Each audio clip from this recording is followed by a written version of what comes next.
సత్యవేడు టీడీపీలో అసమ్మతి సెగ రోజు రోజుకు పెరుగుతోంది. సత్యవేడు నియోజకవర్గంలో పెత్తందారితనం నడుస్తోందని టీడీపీ ఎమ్మెల్యే కోనేటి ఆదిమూలం ఆగ్రహాన్ని వ్యక్తం చేశారు.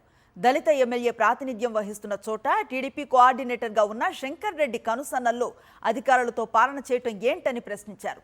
సత్యవేడు నియోజకవర్గంలో ఇసుక, గ్రావెల్ అక్రమంగా తరలిపోతున్నాయని మండిపడ్డారు. ప్రభుత్వ కార్యక్రమాల్లో టీడీపీ కోఆర్డినేటర్ శంకర్ రెడ్డి జోక్యం చేసుకోవటం ఏంటని ప్రశ్నిస్తున్న టీడీపీ ఎమ్మెల్యే కోనేటి ఆదిమూలంతో మా ప్రతినిధి విజయమూర్తి ఫేస్ టు ఫేస్.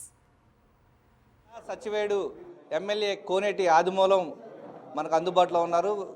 సరిగ్గా వారం రోజుల క్రితం సత్యవేడు ఎమ్మెల్యే కుమారుడు నారాయణవరం జడ్పీటీసీ కోనేటి సుమన్ చేసినటువంటి ఆరోపణలు రాష్ట్ర వ్యాప్తంగా సంచలనమయ్యాయి.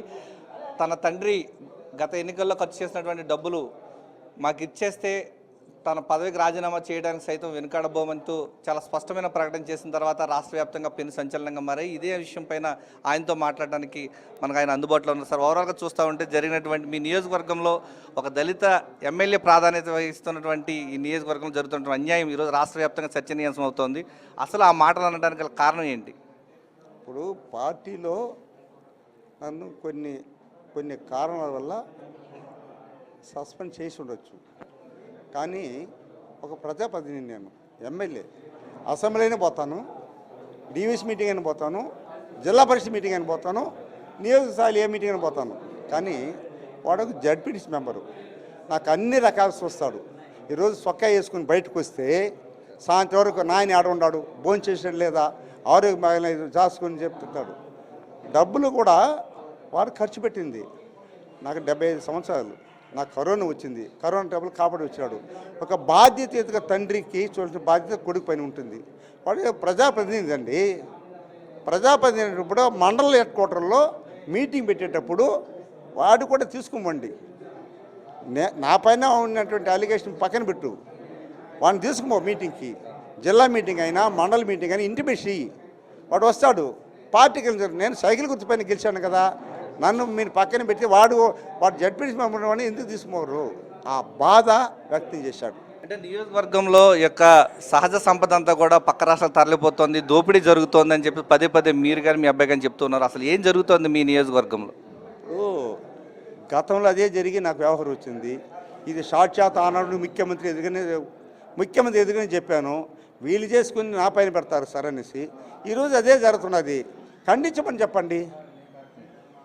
ప్రభుత్వం ఉంది, కలెక్టర్ ఉన్నాడు, ఎస్పీ ఉన్నాడు, వాళ్ళ చేతిలో ఉందండి. రేపు నిలివేసవచ్చు, ఆఫ్ చేసేవచ్చు, చేసుకోమని చెప్పండి. హ్యాపీగా ఉంటాం, ప్రశాంతంగా ఉంటాం. కాన్స్టిట్యూన్సీ ప్రజలు నిమ్మితిగా ఉంటారు. నోబడి ఇంకొచ్చింది, అందరూ బాగుండాలి, ప్రశాంతంగా ఉండాలి. నియోజకవర్గంలో నేను వచ్చిన తర్వాత 14, 19, 24 ఒక ఎస్ఎస్ కేసు ఉంది చూడమని చెప్పండి. ఏ పోలీస్ స్టేషన్ అయినా కూడా ఒక సీడీ ఎంటర్ అయింది చూడమని చెప్పండి. నా కోటి అయిపోయినా పర్వాలేదు, కానీ మీరు కొట్లాడుకోవద్దని చెప్పినట్టు వాడిని. నేను ఎమ్మెల్యేగా గెలవాలంటే అందరి దగ్గర పోతారు. నేను ఎవరిదైనా అటువంటి కొంచెం బాగా చూశాను, అడగమని చెప్పండి. పార్టీ కోఆర్డినేటర్ శంకర్ రెడ్డికి మా నియోజకవర్గంలో పని ఏంటని చాలా స్పష్టంగా అడుగున్నారు. దానికి మీరేం చెప్తారు? మా నియోజకవర్గం ఎవరిని రానివ్వకుండా చెప్పాల. నేను నియోజకవర్గం అందరూ రావచ్చు, ప్రతి ఒక్కరు రావచ్చు. తెలుగుదేశం పార్టీలో అందరూ కుటుంబ సభ్యులే. నీ పెత్తనాలు అరకట్టు అంట వద్దంట. పార్టీ ప్రోగ్రామ్ కమిటీ నీకు ఇచ్చింది, దాని వరకే చూసుకో. ప్రభుత్వ యంత్రాలను ఇన్వాల్వ్మెంట్ కావద్దు. భవిష్యత్తు దెబ్బ ఇది. మళ్ళీ దీన్ని పునరావృతం చేసుకుని పోతే 2 సంవత్సరాలు ఓచుకున్నాము.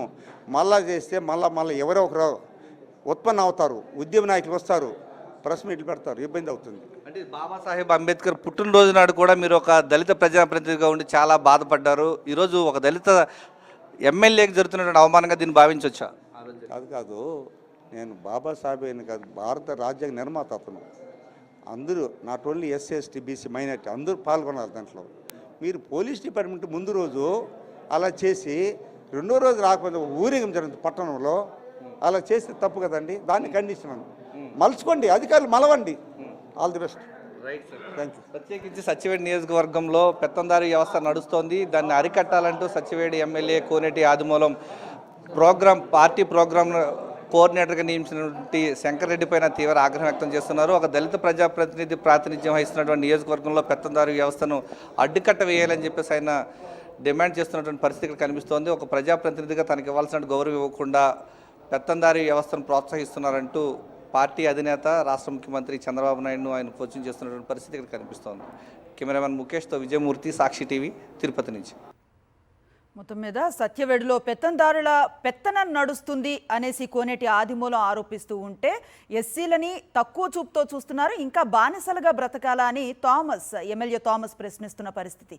ఓవరాల్గా ఏం జరుగుతోంది టీడీపీలో మరింత సమాచారాన్ని విశ్లేషణ మా కరెస్పాండెంట్ సతీష్ అందిస్తారు.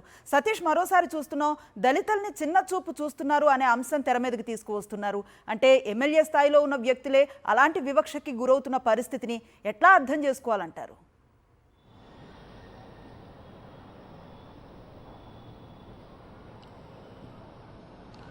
అనుశ్రీ, గత 22 నెలలుగా ఆంధ్రప్రదేశ్ రాష్ట్రంలో ఏ విధంగా దళితులు సామాన్యులు అణిచివేతకు గురవుతున్నారు. ఇప్పుడు సాక్షాత్తు తెలుగుదేశం పార్టీకి సంబంధించినటువంటి అధికార పార్టీ దళిత ఎమ్మెల్యేలే దాన్ని బట్టబయలు చేస్తున్నటువంటి పరిస్థితి.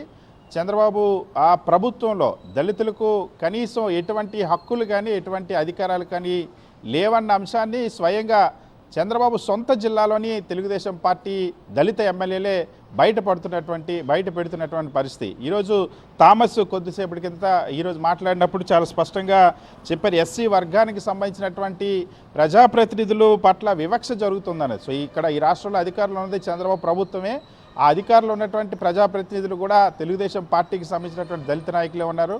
వాళ్ళ పట్ల వాళ్ళ ప్రభుత్వంలోనే వివక్ష జరుగుతుందన్న అంశాన్ని స్వయంగా ఆ ఎమ్మెల్యే థామస్ బయట పెట్టినటువంటి పరిస్థితి. కొందరికి ఎస్సీలు అంటే ఇంకా చులకన భావం పోలేదు, అడుగడుగున ఇబ్బందులకు గురి చేస్తూ ఉన్నారు. అక్కడక్కడ కావాలని ఎస్సీ ఎమ్మెల్యేలను టార్గెట్ చేస్తూ ఉన్నారు, రాజకీయంగా ఇబ్బందులు సృష్టిస్తూ ఉన్నారు, వేరే కులాల్లో ఎమ్మెల్యేలు తప్పులు చేయడం లేదా అంటూ థామస్ మాట్లాడిన పరిస్థితి.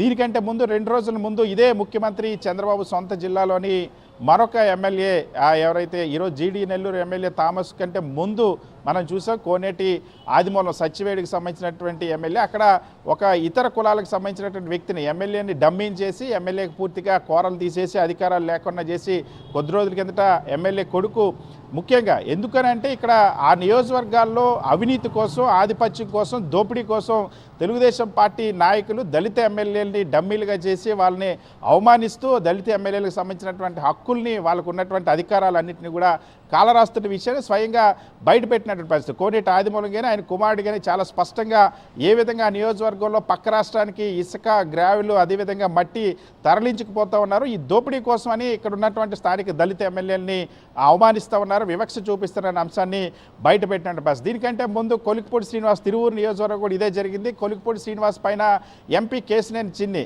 తాను ఈ జిల్లాలో మొత్తం ఎన్టీఆర్ జిల్లా పెత్తనం అంతా కూడా ఇక్కడ ఉన్నటువంటి అన్ని అరాచక కార్యక్రమాలన్నీ కూడా ఎంపీ చిన్ని అనుచరులు చేస్తున్నారని స్వయంగా కొలిక్పూడి శ్రీనివాసులు బయటపెట్టారు. దానిపైన కొలిక్పూడి శ్రీనివాస్ని టార్గెట్ చేశారు. కేసునే చిన్ని ఆఫీసులోనే ప్రెస్ మీట్లు పెట్టి తిట్టినటువంటి పరిస్థితి, పల్లా శ్రీనివాస్ తిట్టినటువంటి పరిస్థితి, చంద్రబాబు తిట్టినటువంటి పరిస్థితి. వాళ్ళ వివక్ష నుండి మాకున్నటువంటి ఎమ్మెల్యేలుగా ఇక్కడ ఉన్నటువంటి అధికారాలను చలాయించేటువంటి అవకాశం లేకుండా చేస్తున్నటువంటి పరిస్థితి.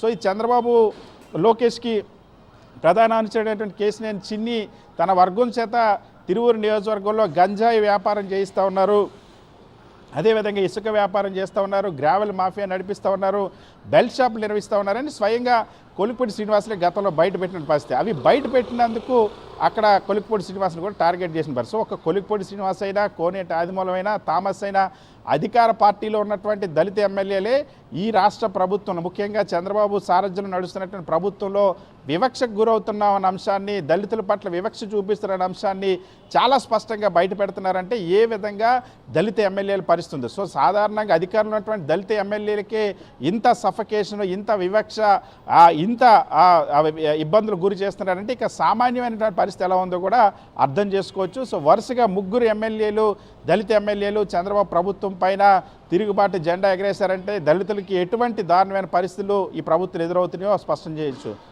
అర్థమవుతుంది. Right, thank you Satish.